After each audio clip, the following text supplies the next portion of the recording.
नमस्ते। जब हम मुगल साम्राज्य के बारे में सोचते हैं तो जहन में क्या आता है? जंगें, बादशाह, सल्तनतें। हाँ, वो सब तो था। लेकिन आज हम बात करेंगे एक दूसरे पहलू की, एक ऐसे दौर की जिसे कला और संस्कृति का गोल्डन एज या स्वर्ण युग कहा जाता है।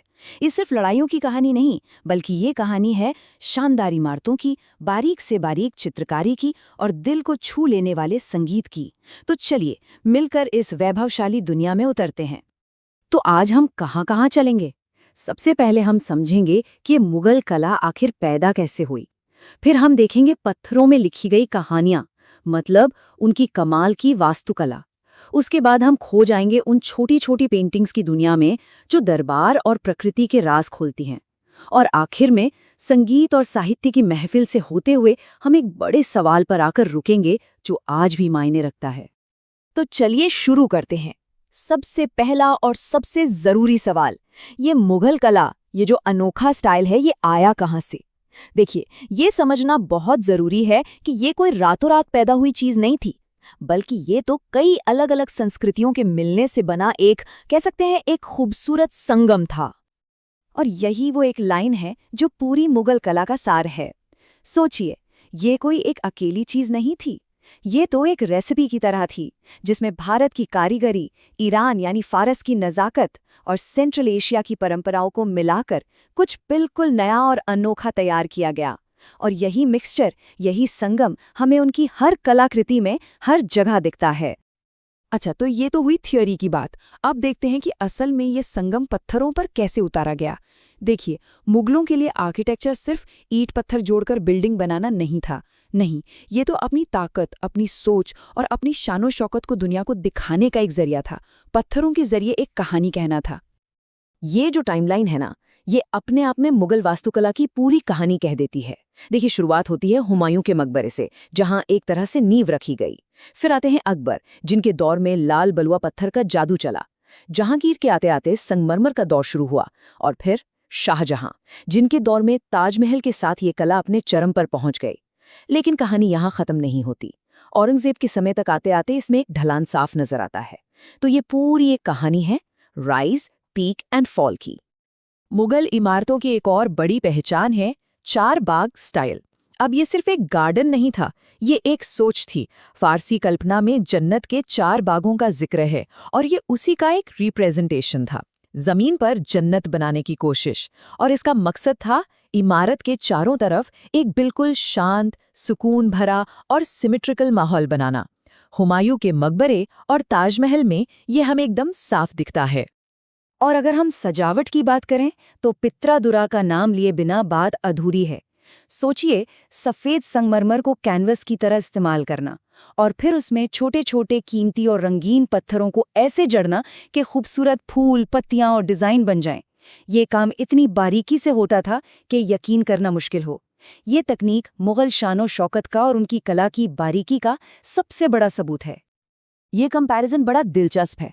ये सिर्फ दो अलग अलग मटेरियल्स की बात नहीं है, ये दो बादशाहों की सोच और उनके व्यक्तित्व का अंतर दिखाता है।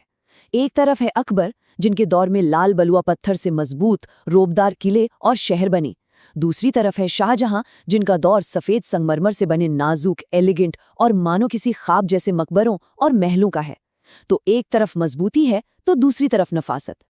तो चलिए, अब बड़ी बड़ी इमारतों से निकलकर एक छोटी सी दुनिया में चलते हैं, कागज की दुनिया में। Mughal miniature paintings. ये पेंटिंग्स सिर्फ तस्वीरें नहीं हैं, बल्कि उस जमाने की जिंदगी में झांकने वाली एक जादुई खिड़की की तरह हैं। उनके शौक क्या थे, वो कैसे रहते थे, उन्हें क्या खूबसूरत लगता था, सब कुछ इन तस्वीरों में कैद है। और इन पेंटिंग्स में क्या क्या नहीं है। बादशाहों के बिल्कुल असली जैसे दिखने वाले पोर्ट्रेट्स हैं। दरबार में क्या चल रहा है, कैसी रौनक है, उसके सीन हैं।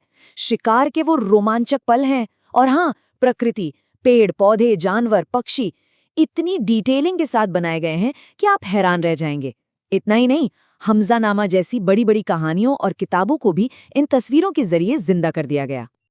अब सवाल उठता है कि ये कला इतने बड़े पैमाने पर कैसे फली फूली।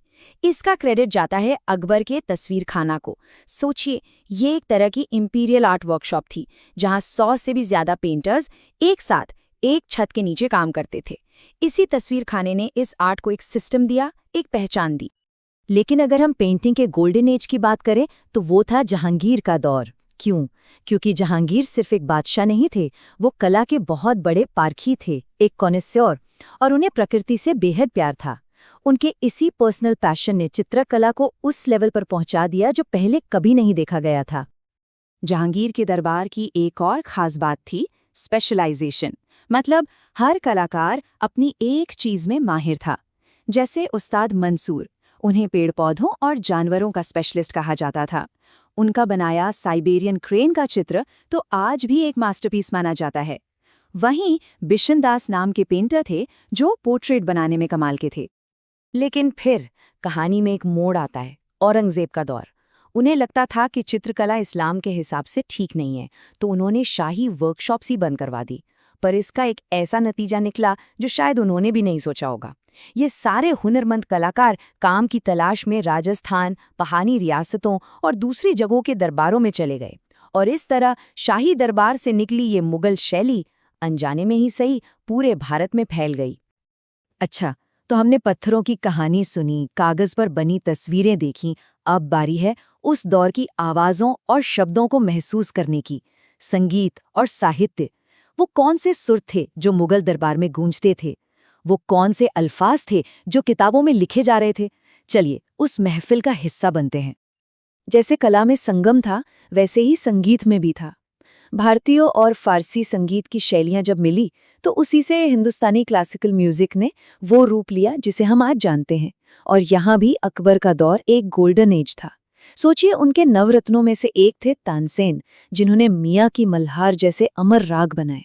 और फिर वही विरोधाभास, औरंगजेब ने अपने दरबार में संगीत बैन कर दिया। लेकिन मजे की बात यह है कि वो खुद एक बहुत अच्छे वीणा वादक थे। अब आते हैं साहित्य पर। ये दौर लिखने पढ़ने के लिहाज से भी बहुत अमीर था। बाबर ने अपनी जिंदगी की कहानी बाबरनामा खुद लिखी। अकबर के दौर का इतिहास अकबरनामा में अबुल फजल ने कलमबंद किया। और ये सिर्फ मर्दों की ही दुनिया नहीं थी। हुमायूं की बहन गुलबदन बेगम ने हुमायूंनामा लिखा, और सिर्फ अपनी ही नहीं, दूसरी संस्कृतियों को समझने की भी कोशिश थी। महाभारत जैसे महान ग्रंथ का फारसी में अनुवाद किया गया और उसे नाम दिया गया रज़्मनामा, यानी जंग की किताब। और ये नंबर 52, ये एक छोटा मोटा आंकड़ा नहीं है। ये उन उपनिषदों की संख्या है जो भारतीय दर्शन का सार हैं, जिनका दारा शिकोह ने फारसी में अनुवाद करवाया और उसका नाम रखा सिर्रे अकबर, यानी सबसे बड़ा राज। ये कोशिश दिखाती है कि उस दौर में विचारों का आदान प्रदान और एक दूसरे के दर्शन को समझने की कितनी गहरी चाह थी। तो हमने इतनी सारी बातें की, आर्किटेक्चर, पेंटिंग, म्यूजिक, लिटरेचर, पर सवाल ये है कि आज इन सब का क्या मतलब है, इनकी विरासत क्या है? चलिए आखिर में इसे समझते हैं और एक बड़े सवाल के साथ अपनी बात खत्म करते हैं। मुगलों की विरासत कोई म्यूजियम में रखी चीज नहीं है, वो आज भी हमारे आसपास जिंदा है। ताजमहल आज भी दुनिया में भारत की पहचान है। मुगल मिनिएचर स्टाइल का असर आज भी हमें राजस्थान से लेकर पहाड़ों तक की पेंटिंग्स में दिखता है। जो हिंदुस्तानी क्लासिकल म्यूजिक हम सुनते हैं, उसकी जड़ें इसी दौर में हैं। और वो जो किताबें लिखी गईं, वो आज भी हमें इतिहास को और हमारी मिलीजुली संस्कृति को समझने में मदद करती हैं। और अब वो आखिरी सवाल जो हमें सोचना है। हमने देखा कि कैसे एक बड़े साम्राज्य ने, बादशाहों ने कला को सपोर्ट किया और उसे ऊंचाइयों तक पहुंचाया। तो क्या इसका मतलब ये है कि महान कला के लिए हमेशा साम्राज्यों जैसी ताकतवर सत्ताओं का होना जरूरी है? क्या कला सिर्फ महलों में ही फल फूल सकती है? ये एक बड़ा सवाल है और इसका जवाब शायद आसान नहीं है। इस पर सोचिएगा जरूर।